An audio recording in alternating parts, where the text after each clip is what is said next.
Buenas tardes, hoy es el 11 de septiembre de 2024. Estamos en una plática más del Seminario de Física y Cómputo. Y en esta ocasión tenemos el agrado de recibir a la maestra en ciencias Adriana Tejeda Cruz, quien va a hablar de un tema que lo ven en la pantalla, la revolución de los rayos X, ¿no? Y antes de darle la palabra, quería hacer una breve descripción de la trayectoria profesional de la maestra Tejeda. Ella realizó estudios de licenciatura en física en la Facultad de Ciencias de la UNAM y posteriormente estudió maestría en el posgrado de Ciencia e Ingeniería en Materiales, ¿no?, de la UNAM, y durante el posgrado concursó y ganó una beca para realizar un intercambio académico de un semestre en el extranjero en la Facultad de Geología de la Universidad de Barcelona. Y luego, bueno, al regresar de España, obtuvo el grado de maestría con mención honorífica. Ha sido docente en la Facultad de Ciencias y en el CCH Oriente, y a partir del año 2010 se incorpora al Instituto de Investigaciones en Materiales, donde trabaja ahora, ¿no? Ella es la responsable del Laboratorio de Rayos X. Y bueno, pues ya dando esta breve descripción, pues le agradecemos a la maestra Tejeda y le pedimos si puede darnos esta conferencia. Adelante. Muchas gracias, doctor. Bueno, pues bienvenidos. Vamos a comenzar. La plática se llama La Revolución de los Rayos X. El objetivo de esta plática es dar a conocer cómo el descubrimiento y después el desarrollo de eh, no solo de los rayos X, sino de todo lo que se desarrolla después de este descubrimiento, ha impactado en nuestra vida cotidiana. Entonces, vamos a comenzar. Ahí está. Entonces, bueno, la palabra revolución tiene muchas acepciones.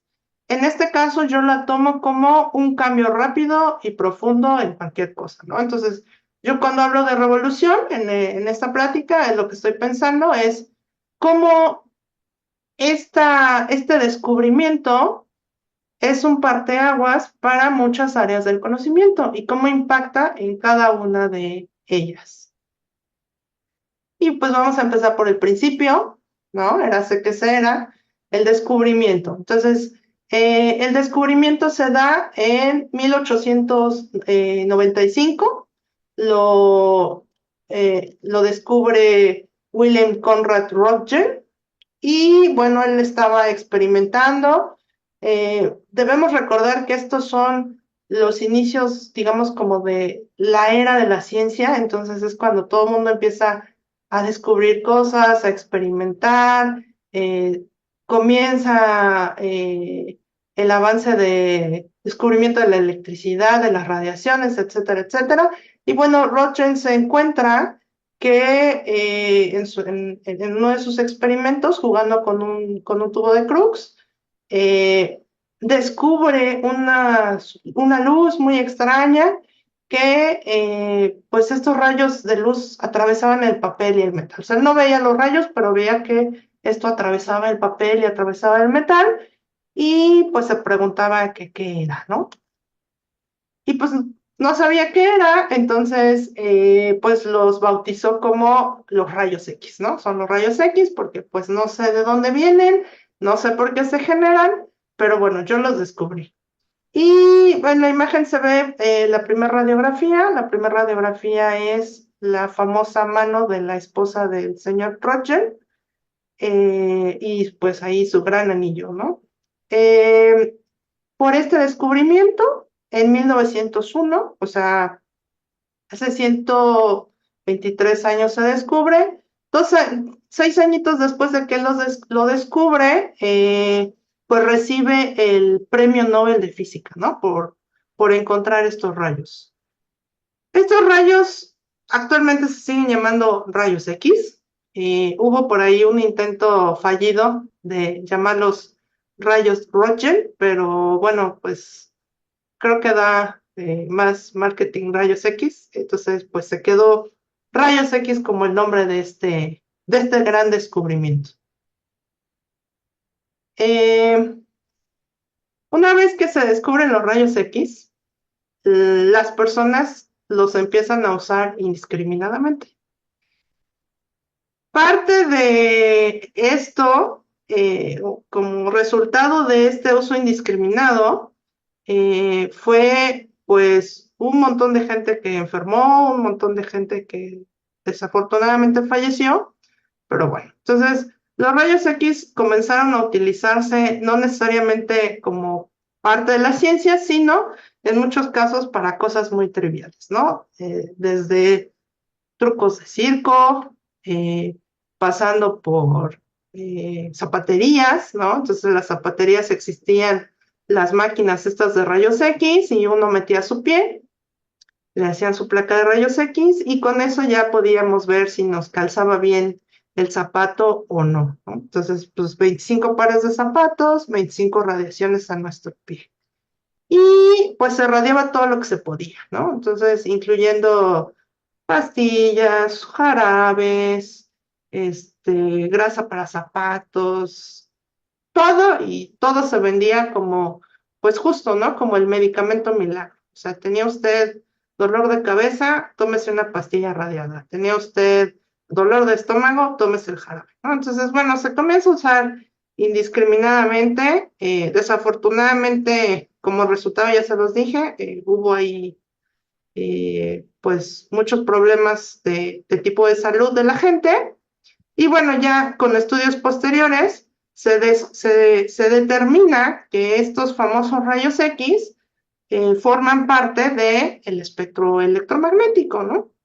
Entonces, ya podemos definir que esta radiación es una radiación electromagnética. Esta radiación electromagnética es una radiación con una longitud de onda pequeñita, 10 a la -10, con una frecuencia alta, que está a su orden, y son rayos de alta energía, ¿no? Entonces, estas tres características son las que nos van a proporcionar a posteriori todas los usos que actualmente les damos, ¿no? O sea, que tengan una longitud de onda pequeña, que tengan una frecuencia alta y que sean muy energéticos, nos dan características específicas y a partir de esas características nosotros vamos a comenzar a utilizarla, ¿no? Entonces, bueno, ahí ya tenemos determinado en dónde estamos parados con los rayos X y ahora cómo los vamos a generar, ¿no? Entonces, hay dos formas de generar rayos X. La más común es a través de un tubo de rayos X. Este tubo de rayos X está formado por un filamento. Este filamento lo que hacemos es conectar nuestro tubo a un generador de alto voltaje. Vamos a incandescer, estos filamentos generalmente son tungsteno. Hacemos incandescer el tungsteno, vamos a arrancar electrones de ese filamento y los vamos a lanzar hacia un blanco metálico. En este blanco metálico lo que se va a producir es una interacción electrónica. Entonces esto va a jugar como un proyectil y lo que va a suceder aquí es que pues va a haber un intercambio energético. Se excitan los electrones del metal, cambian de banda, después eventualmente van a regresar a su estado base y por conservación va a haber un excedente de energía. Este excedente de energía son los rayos X, ¿no? Entonces aquí tenemos otra vez nuestro blanco metálico, nuestros electrones y salen los rayos X característicos del blanco metálico.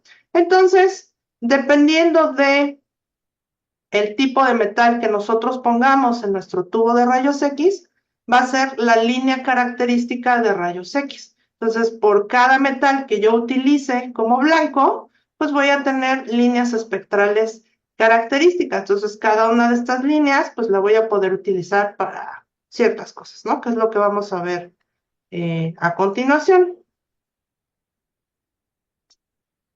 Los primeros tubos de rayos X se parecían muchísimo pues, a un foco, ¿no? Son estos, de hecho, en algunos museos de ciencia se encuentran, sobre todo en Europa. Este sería un tubo de rayos X de los primeritititos con los que se experimentaron. Después, con el avance también de la electrónica, ya podemos generar rayos X sin fuentes de tan alto voltaje, entonces ya podemos comenzar a manipular tubos, ya podemos hacer no solamente tubos grandes, tubos chiquitos, tubos medianos, ¿no? Va a depender de la función que nosotros vayamos a darle a esa radiación. Y en la actualidad, muchos de los tubos de rayos X están completamente blindados. Entonces, en los primeros tubos, pues la radiación iba hacia todas direcciones y con el tiempo se empezó a colimar el haz de rayos X hacia una sola ventana o hacia dos, dependía del tipo de equipo, ¿no? Entonces, por ejemplo, en la imagen de abajo, lo que vemos es un tubo moderno. En los tubos modernos, todo está blindado y solamente tenemos una ventana a través de la cual van a pasar los rayos X. Esto también nos va a permitir controlar mejor la dirección de la radiación y no estar aventando rayos X hacia todo el ambiente, que es lo que sucedía al principio, ¿no? Estos son, por ejemplo, algunos tubos de rayos X que se han utilizado a través del tiempo y para distintas funciones. Entonces tenemos desde tubos de rayos muy pequeñitos, como por ejemplo los que usan los odontólogos, son unos tubos pequeñitos porque nada más necesitamos una radiación pequeña para obtener esa imagen de mi diente. Mientras que, por ejemplo, para toda la parte de la industria del petróleo, cuando hacen la exploración de los tubos, pues necesitamos lámparas muy grandes para poder sensar kilómetros y kilómetros de tubo con rayos X. La otra forma de obtener rayos X es a través de la luz de sincrotrón. Entonces, en la luz de sincrotrón, nosotros lo que vamos a tener, pues son ahí nuestras partículas aceleradas, dando vueltas como locas, ¿no? Y direccionadas a través de estos imanes gigantescos. Y de esa manera, nosotros vamos a poder obtener distintas líneas de luz característica. Una de ellas van a ser los rayos X.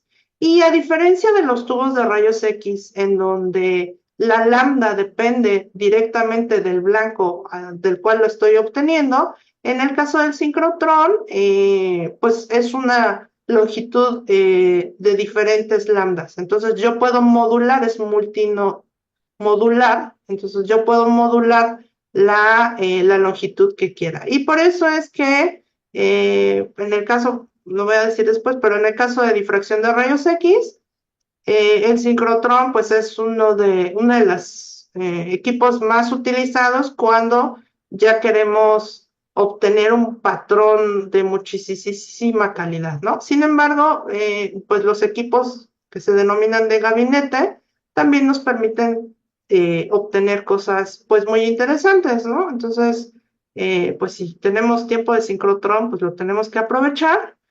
Y lo que generalmente se hace es que se obtienen información de difracción, bueno, de rayos X en general, de lo que sea, en equipos de gabinete y posteriormente se llevan a un sincrotrón para mejorar la calidad, ¿no? No es la mejor idea enviar a sincrotrón algo que no sabemos qué es, sino siempre tiene que pasar por un refereo y que valga la pena ese tiempo de sincrotrón. Ahora bien, ¿qué pasa cuando nosotros emitimos rayos X sobre algo, ¿no? Sobre un material, sobre una materia. En términos generales, cuando nosotros emitimos algún tipo de energía, en este caso radiación, rayos X, pues siempre se dan fenómenos en donde el material o la materia a la que estamos emitiendo esa energía va o a absorberla o va a rebotarla, ¿no? Digamos, expelerla. Y dentro de eso, pues hay distintas formas de cómo lo hacen, ¿no? Entonces, por ejemplo, si lo absorben, la pueden dispersar a través del aire, o bueno, del medio, o la puede transmitir a través eh, del material o de la materia, y cuando la expele, la puede expeler de distintas formas, ¿no? La puede reflejar, la puede también dispersar, la puede difractar, o sea, se dan muchos fenómenos. Todos estos fenómenos se dan siempre que nosotros emitimos energía sobre la materia o sobre un material.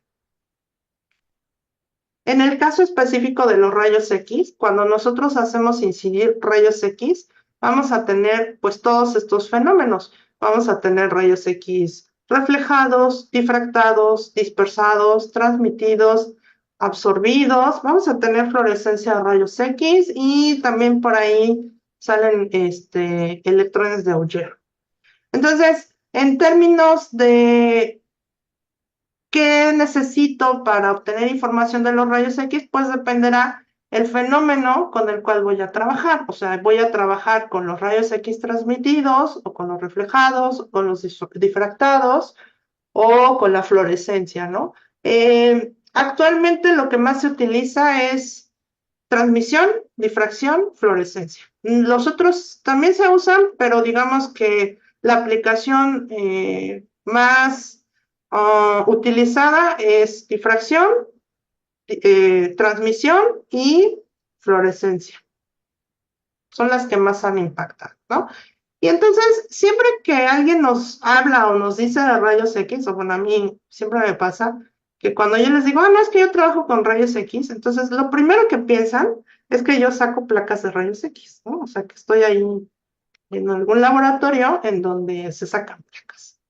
Antes de los rayos X, toda la exploración médica tenía que ser, pues, vía los medios del médico, ¿no? Que podría ser todos los sentidos, ¿no? El tacto, el oído, la visión, si se ve amarillo el paciente, si se ve, que actualmente todavía se hace, o sea, la exploración médica sigue siendo de ese estilo. Sin embargo, si yo, por ejemplo, quisiera saber si tengo un problema en los pulmones o tengo un problema en un hueso, ¿no? Si se me rompió o no se me rompió un hueso, pues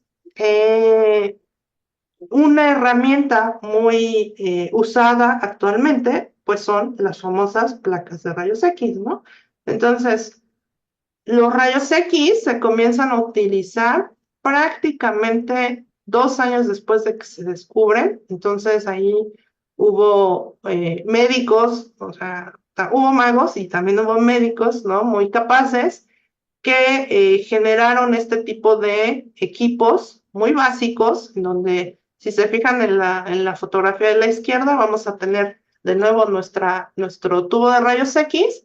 Vamos a tener en este caso nuestro paciente, los rayos X van a ser transmitidos a través del cuerpo del paciente y el médico va a obtener pues una placa de rayos X. Entonces, aquí si se fijan en los primeros equipos de rayos X de transmisión, pues cero seguridad radiológica, ¿no? Los equipos de difracción, perdón, los equipos de transmisión de rayos X que se utilizan en medicina, pues también fueron mejorando con el tiempo, mejorando no solamente en cuestión de sacar placas con mejor contraste o más intensas, sino también en la cuestión de seguridad radiológica, ¿no? Una vez que sabemos que esta radiación es una radiación ionizante de alta energía, pues hay que tener nuestras reservas en el uso de estos equipos, ¿no? Entonces, al principio todo mundo se radiaba. Aquí en la primeritita imagen, pues pueden ver que ahí está el doctor, ¿no? Radiándose bien padre. Y en las fotos en blanco y negro también vemos que además del paciente, pues todos, ¿no? Los médicos, los ayudantes, los becarios, todo el mundo ahí recibiendo radiación. Actualmente los equipos de rayos X por transmisión, pues tienen gabinetes especiales, utilizan medidas de seguridad y ya no se sacan placas de rayos X nada más porque sí. Debe de haber una razón médica para la cual a la gente se le pueda hacer una placa de rayos X. O sea, no es como un análisis cualquiera en donde yo puedo llegar y decir, quiero que me hagan una placa de rayos X para ver cómo estoy por dentro, ¿no? O sea, es algo que un médico tiene que certificar que es necesario hacer este estudio y no podemos estarnos haciendo placas de rayos X cada 2 semanas, ¿no? O sea, sí estamos recibiendo esa radiación ionizante. Obviamente es mínimo el tiempo en el que estamos expuestos, pero no podemos estar siendo radiados continuamente. En la actualidad, pues los equipos ya son muy eficientes, entonces pueden ser colocados en la zona específica en la cual se va a hacer la placa de rayos X. Y en muchos casos, estas placas ya ni siquiera son físicas. Estas placas ya se volvieron digitales. Entonces, ese es mi dedo roto, me lo rompí hace 2 semanas. Y bueno, pues me sacaron una placa de rayos X, esta me la enviaron por WhatsApp, me bajé una aplicación y pues esta cosa puede incluso hacer zooms, ¿no? Y entonces ya no solamente es la placa, sino se puede observar bien dónde está la fisura, en qué dedo está, etcétera, etcétera. Y esto es, pues la verdad es que es un gran avance porque entonces el médico fácilmente puede evaluar cuál es el tratamiento más eficiente para, en este caso, este tipo específico de fractura, ¿no? De si necesitamos un clavo o no, o un yeso, o qué se necesita, ¿no? Entonces, es una herramienta que en la actualidad es indispensable para un montón de tratamientos médicos, ¿no? Porque le da una información muy valiosa al médico y con eso él ya puede no solo dar un diagnóstico, sino dar un tratamiento más certero, ¿no? Y eso pues antes de este tipo de estudios no era posible, todo era una exploración física. Con el uso de rayos X en la medicina, tenemos también otro apartado en donde tenemos los famosos tomografías computarizadas, los TACs o los TC, que actualmente también ya son de uso rutinario para muchas, no solo enfermedades, sino esto lo utilizan mucho los médicos, por ejemplo, para programar cirugías, porque les permite explorar el cuerpo pues sin tener que abrir, ¿no? La tomografía se desarrolla en finales de los 60.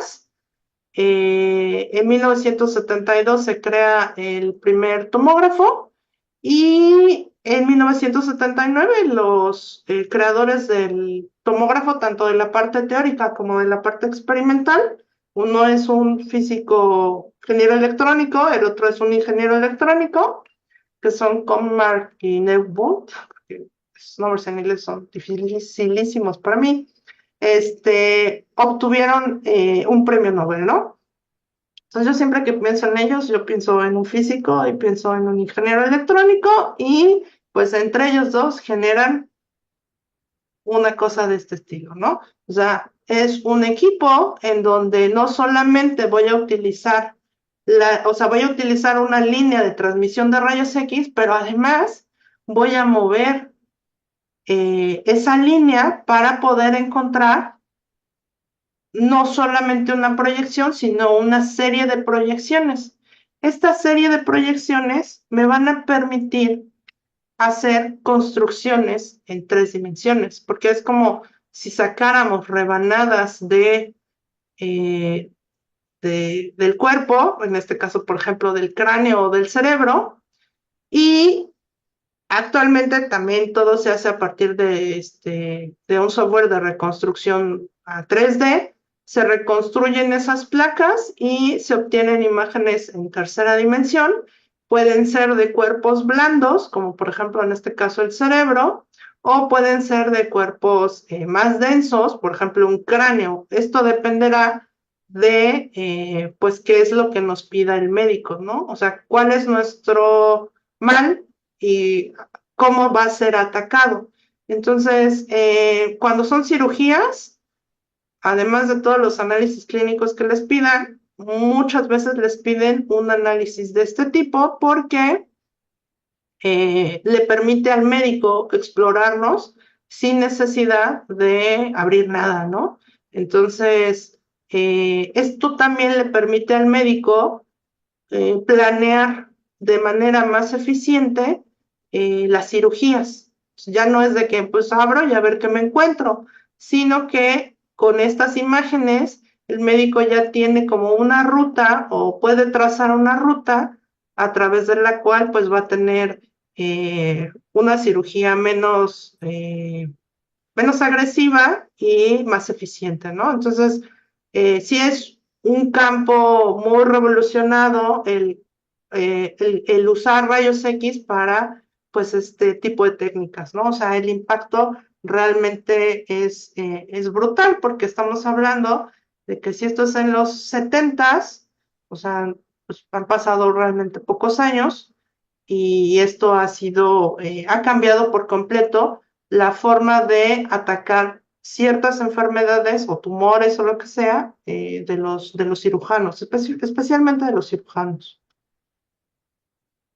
En cuanto a la seguridad, pues todos los que han viajado en avión, en tren, o han hecho algún tipo de estos viajes largos, en donde pues tenemos que llevar paquetería, nuestra ropa o nuestros enseres, pues saben que tenemos que pasar por controles de seguridad. Y el control de seguridad por excelencia es pues la famosa maquinita de los rayos X, ¿no? Entonces ahí también vamos a utilizar el fenómeno de transmisión de rayos X para poder observar qué es lo que hay dentro de los paquetes, ¿no? Y entonces a partir de ahí, pues nos van a decir su maleta sí pasa, su maleta no pasa, ¿no? Tiene que pagar pasaje el perro o lo que sea, y pues obviamente no pueden meter armas, ¿no? Después, de hecho, ya es el aniversario, después de los ataques del 11 de septiembre, este tipo de seguridad se volvió todavía más estricta. Entonces, ya no solamente se utilizan rayos X para los objetos, para las maletas, ¿no? Sino actualmente, y también con el crecimiento del narcotráfico y todo este tipo de cosas ilegales, pues se utilizan este tipo de equipos para eh, pues hacer placas de rayos X así rapidísimas, de muy alta calidad, en gente los que llaman, a los que perfilan, ¿no? O sea, si yo tengo cara de malandro, entonces me van a decir, a ver, usted pásese para acá y pues me van a pasar por esta maquinita para ver si no traigo algo o si no me trague algo, o etcétera, etcétera, ¿no? Y bueno, yo tengo la edad suficiente para haber pasado antes sin problemas y ahora pues ya nos tenemos que quitar hasta los zapatos, ¿no? Entonces, bueno, pues ese es parte de el uso que se le da a este tipo de radiación pues para la seguridad en principio pues de todos, ¿no? En la cuestión industrial, de nuevo, la transmisión de rayos X nos va a servir para censar, así como a los médicos les sirve para poder determinar sus rutas para cirugía. En el caso de la industria, se utiliza muchísimo rayos X para determinación, por ejemplo, en líneas de petróleo, gas y todo esto. Se usan los rayos X para ver cómo están los tubos por dentro y ver si hay alguna fractura o alguna cosa por el estilo para poder cambiar esos pedazos de tubo antes de que fracture, ¿no?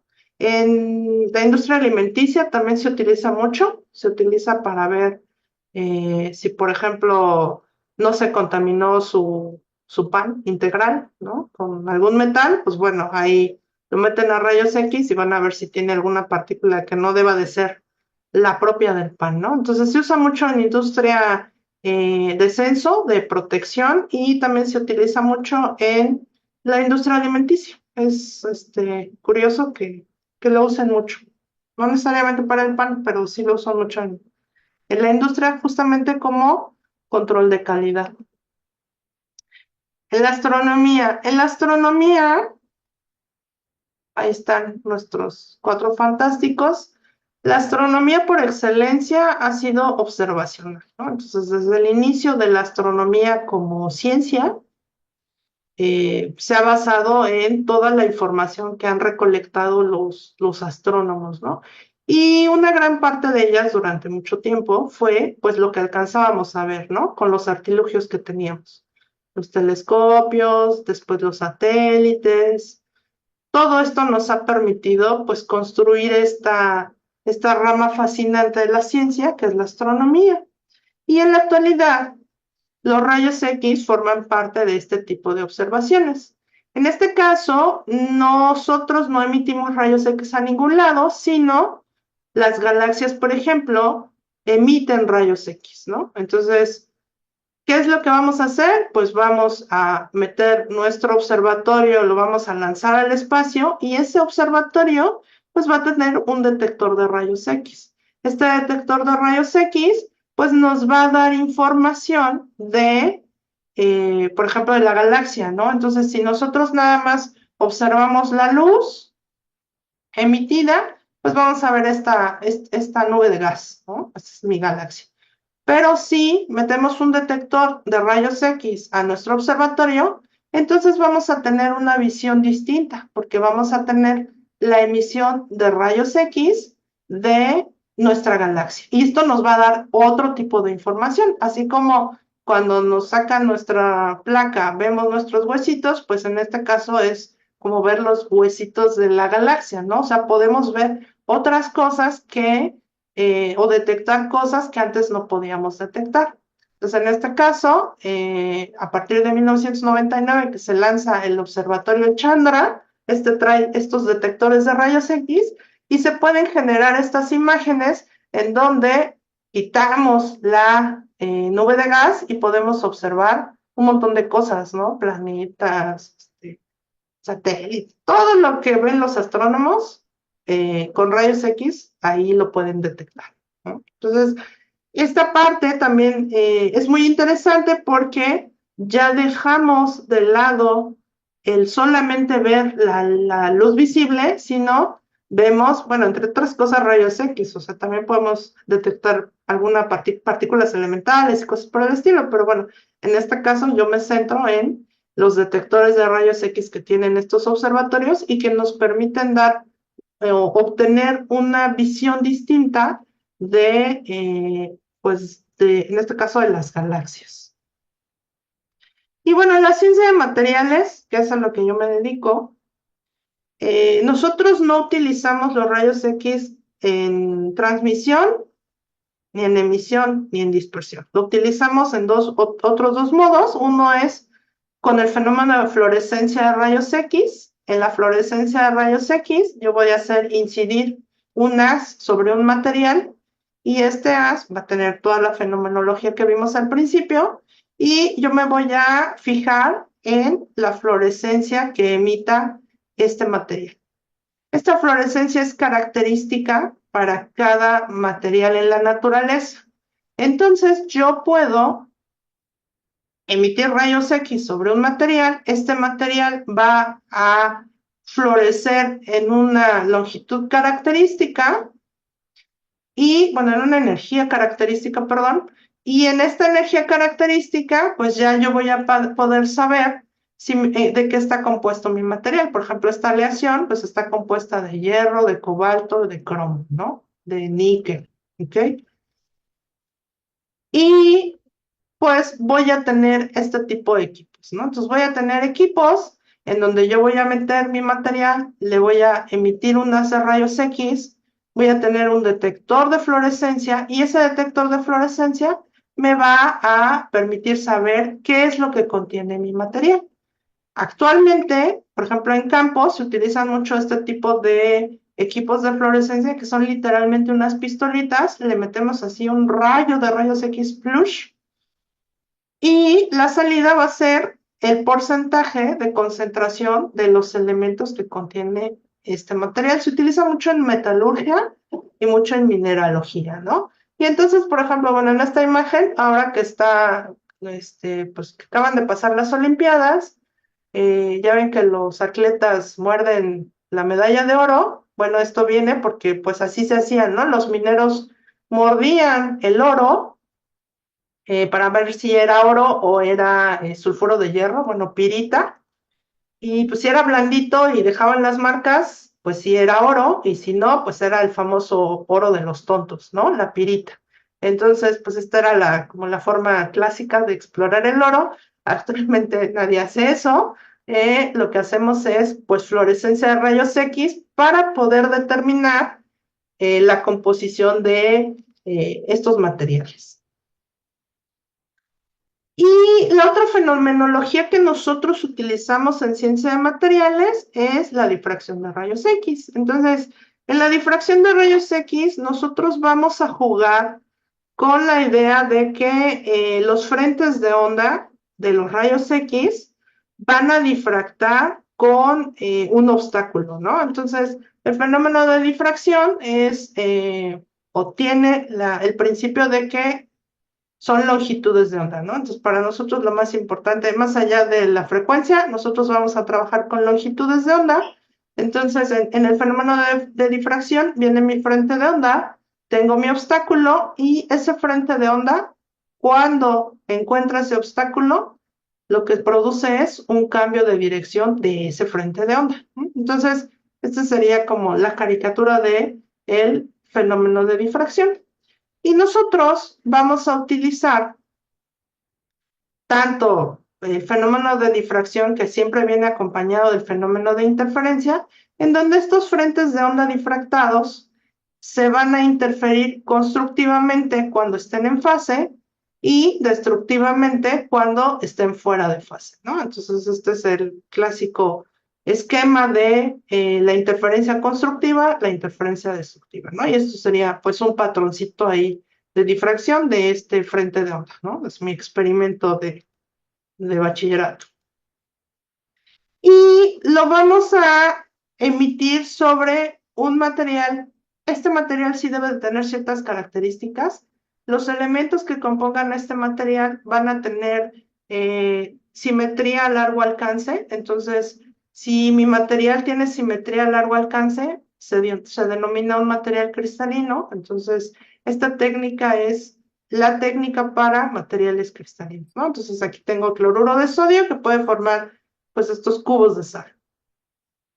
Estos cubos de sal, si yo veo este material, pues va a tener este tipo de arreglo, de simetría a largo alcance, y lo que nosotros hacemos es emitimos con una lámpara de rayos X una longitud de onda característica, y estos planos cristalinos van a difractar, forman una especie de espejos semitransparentes. Esto es la interferencia, se hará constructiva cuando los frentes de onda estén en fase, y esto se va a dar porque este plano que aquí aparece azul, azul, azul, cuando difracte, este frente de onda que salga de aquí, este frente y el otro frente y todos los frentes que salgan de los planos azules, pues estarán en la misma fase.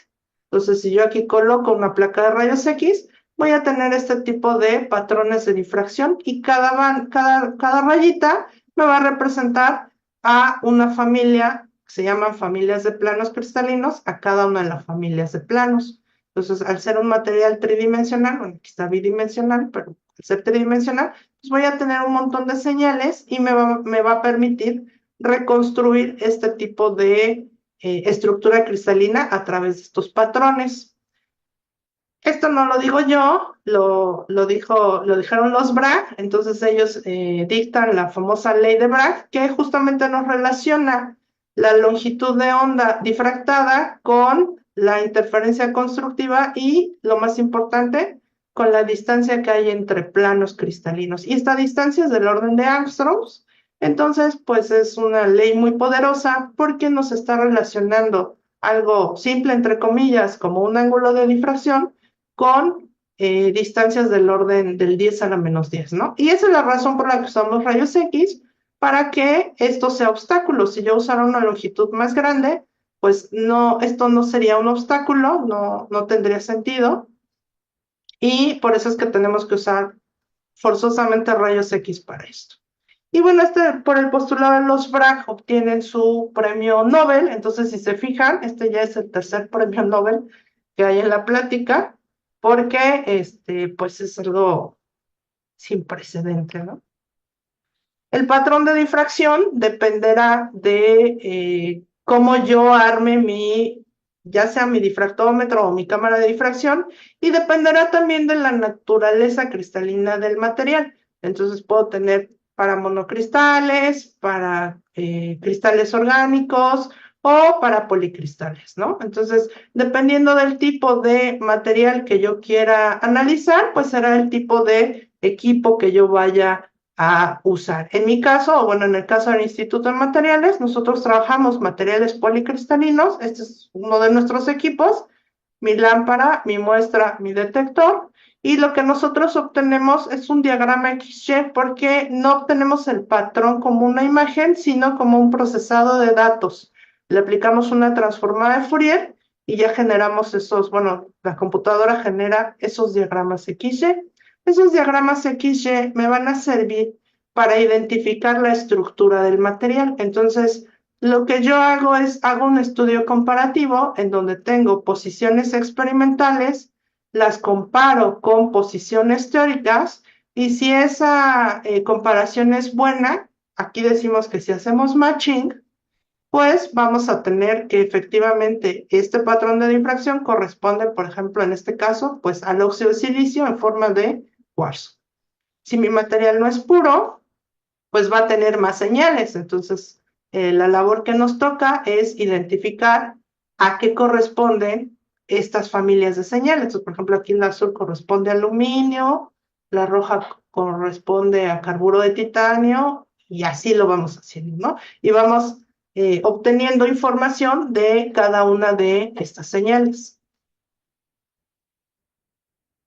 Cuando mi material no tiene una simetría a largo alcance, es decir, mi material está en un estado que es el estado vítreo, lo que nosotros obtenemos son este tipo de señales que son como montañas o pancitas.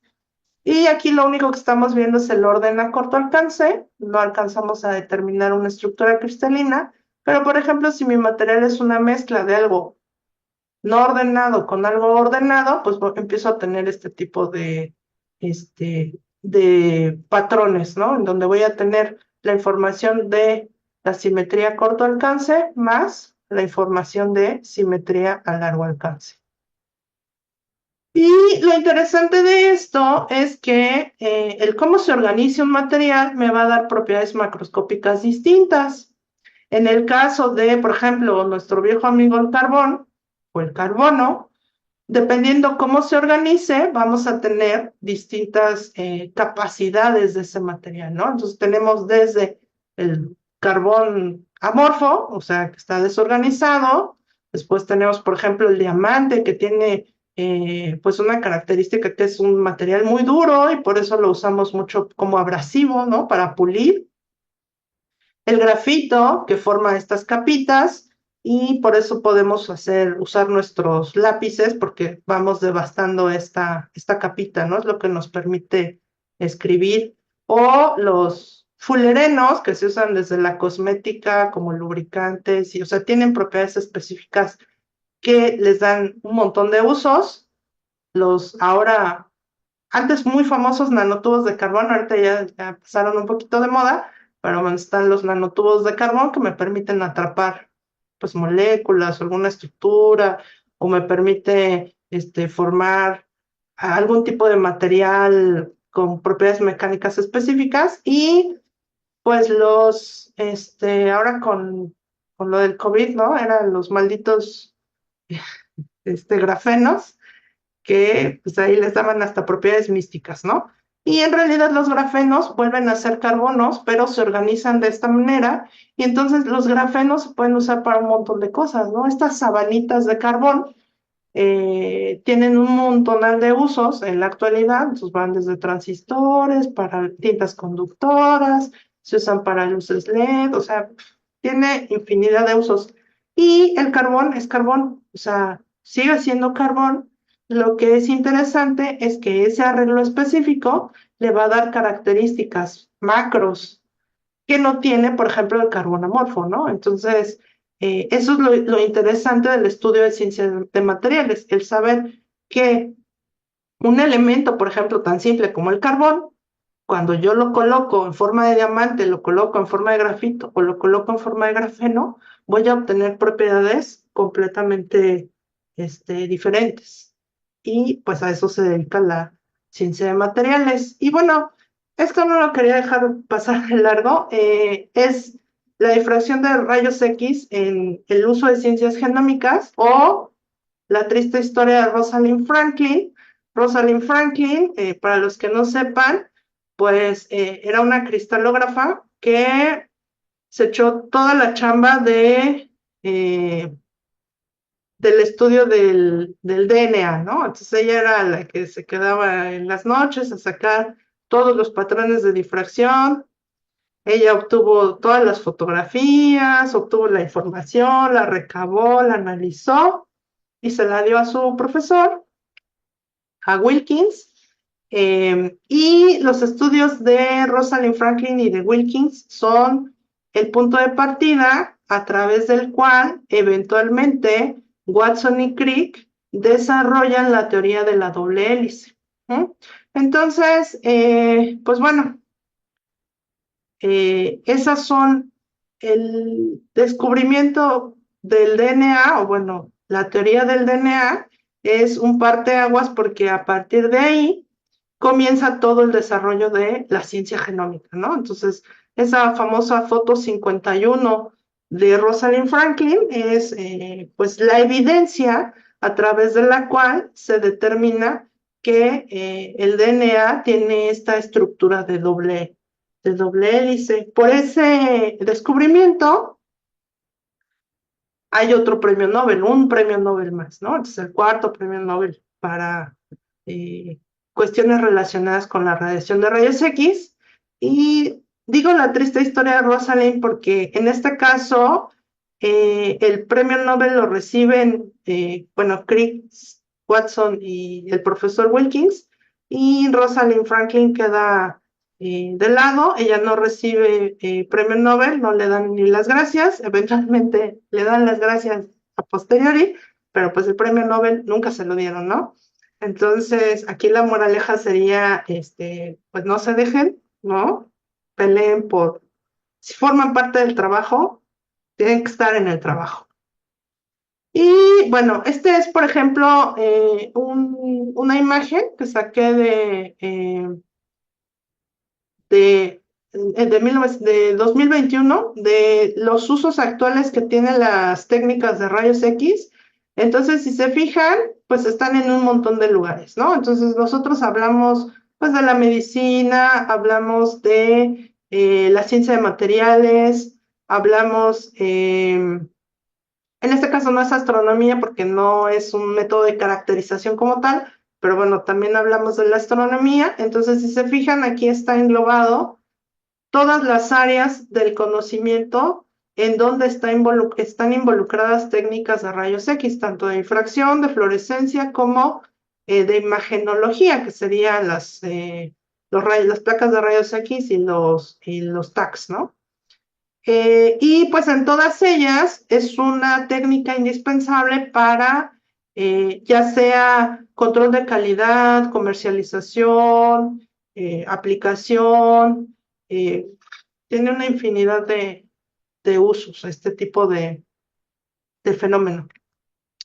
Entonces, pues ya en conclusión, o mi conclusión sería que a partir del descubrimiento de los rayos X, lo que vemos es que impacta no solamente en áreas médicas, que es como la que tenemos más presente como público común, sino en ciencias como la de materiales, la ciencia genómica, incluso en el caso de la astronomía. Yo antes no ponía la astronomía, pero una amiga astrónoma me dijo que sí, que es muy importante. Entonces, pues en el área de la astronomía también ha sido revolucionario el utilizar detectores de rayos X para determinar, incluso encontrar nuevos elementos en los astros, ¿no? Cosas por el estilo. Y es por eso que yo considero que la radiación o los rayos X han revolucionado a nuestro mundo tal como lo conocemos, ¿no? Entonces, pues ya, sin más, muchísimas gracias por su atención y creo que habría como preguntas, ¿verdad, doctor? Sí, de hecho ya tengo por aquí un par de preguntas en el chat Ok. de YouTube. La primera pregunta es de María Fernanda Falcón Hernández.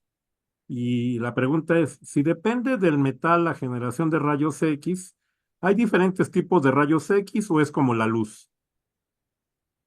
Hay diferentes, o sea, en el espectro electromagnético, si se fijaron, los rayos X son justo como los colores, ¿no? O sea, es un intervalo.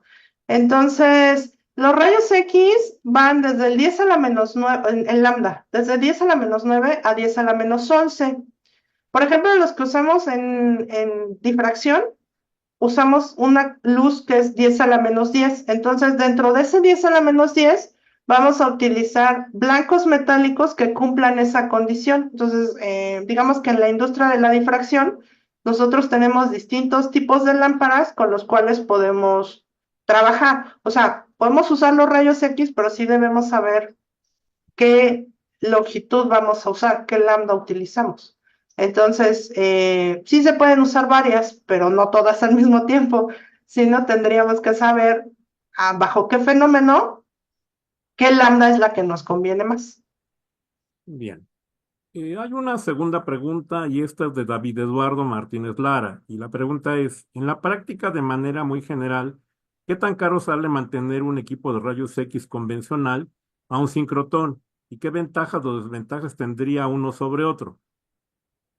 Bueno, un equipo de rayos X normal, digamos, por ejemplo, en el caso de difracción, un equipo de gabinete, pues un equipo de gabinete, digo, a precio actual ha de estar como en unos 2 millones de pesos, ¿no? Así pensando ahorita en la paridad. Unos 2 millones de pesos más, pues todas las librerías, el cómputo y todo lo que se necesita, pues vamos a poner, dejarlo en 3 millones de pesos, ¿no? Un equipo de gabinete, pues cabe en un laboratorio. Un equipo, un sincrotrón, pues primero necesitaría yo como juntar un terreno gigantesco, porque necesitamos un área gigantesca para poder generar esa aceleración, ¿no? Entonces, y además la línea de rayos X es solamente una línea, o sea, en un sincrotrón se sirve para muchas cosas, no nada más para rayos X. Entonces, la inversión de un sincrotrón es no sé, digo, es tan grande que, por ejemplo, México lleva casi 10 años tratando de construir un sincrotrón y no ha podido, ¿no? Porque no se han dado las condiciones necesarias. Entonces, estos son miles de millones de pesos. Ahora, ¿cuál es la ventaja de meter una muestra o sincrotrón, o bueno, a luz de sincrotrón? Los lúmenes. Digamos que en un equipo de gabinete, un patrón, por ejemplo, de difracción, es, sería como iluminarlo con una vela, mientras que con un sincrotrón sería iluminarlo con la luz del sol. Entonces me va a dar muchos conteos en un instante y con una gran calidad, ¿no? Claro, porque pues energéticamente es muchísimo, muchísimo mayor esa luz, ¿no? El lumen es muchísimo más grande. Pero como inversión, pues es una inversión gigantesca, ¿no? Es una inversión que de hecho no se hace de forma particular. O sea, los sincrotrones forman parte de las tecnologías gubernamentales de los países, ¿no? O sea, no existe como el sincrotrón de fulanito, sino existe un sincrotrón que está subvencionado por el gobierno de Francia o el gobierno de Brasil o los japoneses, ¿no? Que ellos tienen varios sincrotrones, pero es porque tienen esa ayuda gubernamental. Acá, por ejemplo, en México, eso es lo que todavía no se consigue, ¿no? No se consigue cuajar esa, eh, venderle al gobierno la ventaja que tendría tener un sincrotrón. Y por eso es que nosotros no tenemos, ¿no? Espero que sí algún día, pero todavía está un poco lejos la idea. Bien. Bueno, bueno, María Fernanda Falcón Hernández agradece la respuesta. Y luego tengo una pregunta más de Uriel Mendoza Rodea. La pregunta es, ¿qué nuevas aplicaciones de los rayos X están siendo investigadas para la investigación en materiales? Bueno, actualmente Sigue siendo estrella la difracción y la fluorescencia de rayos X, son nuestra técnica estrella. Y lo que se ha hecho es mejorar mucho la cuestión de la detección de esa información. Entonces, actualmente digamos que los tubos de rayos X son parecidos a los que usaba Roche, pero más blindados, o sea, como que el principio es más o menos el mismo, y donde se ha desarrollado mucho la técnica es en la cuestión de detección de datos. Entonces, actualmente los contadores o los detectores son muchísimo más eficientes y eso nos permite, además, ya con las computadoras, porque los primeros equipos venían con su graficador, así con su papel milimétrico. Actualmente toda esa información pues genera un archivo de datos. Entonces un archivo de datos ya puede ser tratado pues computacionalmente. Entonces ya no solamente podemos describir al material como un patrón de XY, sino esa información la podemos vaciar hacia un algoritmo que nos permita modelar, por ejemplo, esas estructuras. Entonces, si yo ya tengo, digamos, el principio de esa estructura, entonces ya puedo empezar a jugar y puedo empezar a ver bajo todas las variables que contenga la información de la estructura cristalográfica, puedo saber o podría empezar a jugar y empezar a quitar elementos y poner otros elementos, sustituir unos elementos por otros, ¿no? Jugando con mi tabla periódica y ver hacia dónde convergen, o sea, matemáticamente, digamos, ¿no? Y entonces podría generar nuevos materiales teóricos que no necesariamente en este momento puedo generar en la vida real, pero pues me servirían como para completar esos rompecabezas, ¿no? Y generar a lo mejor diagramas de fase imaginarios en este momento, pero pues a lo mejor eventualmente la tecnología en algún momento nos permitirá generarlos, ¿no? Pero ya matemáticamente los podemos estudiar. Entonces, actualmente la ciencia de materiales no solamente se basa en experimentar y ver si salió o no salió, sino se puede hacer ciencia de materiales teórica, ¿no? A través de esta información y modelarla computacionalmente. Bien, bueno, creo que no veo más preguntas, pero bueno, yo quiero hacer una, ¿no? ¿Qué es, bueno, respecto a la reglamentación de pues, este tipo de tecnología, rayos X? Para tener un laboratorio, un equipo de rayos X, se necesita pedir una autorización al gobierno, hay un instituto o algún lugar que esté certificando que estos equipos funcionen bien. Sí, bueno, en México sí existe una asociación que es como parte del gobierno, que es como los salvaguardas de la radiación y no sé qué, tiene su nombre así rimbombante que nunca me acuerdo, pero, por ejemplo, nosotros que somos usuarios, no estamos obligados a formar parte de esa asociación. La gente que vende estos equipos, sí. Entonces, todas las compañías que comercializan equipos de rayos X deben de tener esos permisos de los salvaguardas. No me acuerdo cómo se llama. Pero sí existe ese candado en México. Entonces, ¿qué es lo que generalmente se hace? Que el proveedor lo que hace es que cada cierto tiempo hace un censo, o sea, trae su sensor Geiger, lo mete a través del laboratorio, censa, hace su estadística y entonces emite un certificado y dice, ah, si este laboratorio no tiene fugas de radiación, ¿no? Y ya con eso, digamos que nosotros estamos amparados, ¿no? O sea, pero nosotros no estamos considerados, ni siquiera los técnicos radiólogos o los odontólogos, ninguno de ellos necesita tomar estos cursos, porque se toman cursos y todo. Lo hacen las compañías y a través de las compañías se dan esas certificaciones. Bien, bueno, gracias. Creo que ya no hay más preguntas. Voy a Ok. revisar. No, pues si no, entonces pues nos queda pues más que agradecerle, maestra Adriana, y si quiere dar un comentario final. Pues muchísimas gracias, doctor, por la invitación. Espero que a los oyentes les haya interesado. Yo traté de dar un seminario un poquito más general en el sentido de no basarme exclusivamente en un problema, sino muchas veces, digo, y yo soy física de carrera también, a veces los físicos de repente como que vemos muchas cosas y no entendemos o no alcanzamos a ver el impacto o a ver qué tan interesante es lo que nosotros hacemos, ¿no? Entonces, yo creo que a mí lo que me gustaría es que, sobre todo los estudiantes, se quedaran con la idea de que los físicos hacemos cosas interesantes, ¿no? Y muy aplicables y pues hasta podríamos ser presidentes, ¿no? Ya. Bueno, pues está bien, muchas gracias. Entonces, con eso pues, le vuelvo a agradecer su plática, ¿no? Y nos despedimos hasta el siguiente seminario que será en una semana. Bueno, hasta luego. Bueno, Muchas gracias. Hasta luego. a ver, un momento. Sí, ya acabé la transmisión, entonces Ok. pues Muy ya. bien, doctor. Muchas gracias. Me voy a salir. Sí, está Que esté bien. muy bien. Hasta luego, pues. Hasta luego.